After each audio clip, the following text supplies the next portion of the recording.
அவன் தன் தன் பார்வைக்கு சரி போனபடி செய்து வந்தான்.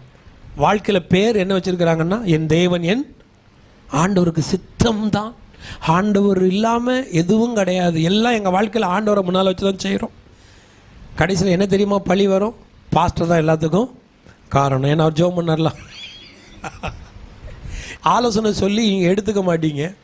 எவ்வளவோ சொல்ல தான் முடியும், அதுக்கு மேலே நான் உங்கள் கையை பிடிச்சி இழுத்துட்டு நடக்க முடியாது. கடைசியில் பழியும் பாவமும் பாஸ்டருக்கும் போகும், கத்தருக்கும் போகும்.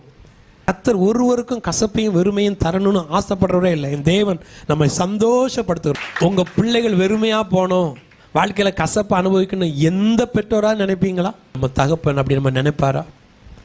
ஆனால் நம்ம பார்வைக்கு சரி போனபடி சில காரியங்களை செஞ்சுட்டு வாழ்க்கையில் தொய்ந்து போய் நொந்து போய் விசனம் அடைந்து வருத்தத்தை நம்ம அனுபவித்து கொண்டு இருக்கலாம். இன்னும் கொஞ்சம் யோசிங்க, என் வாழ்க்கையில் ஆண்டவர் ராஜாவாக இருக்கிற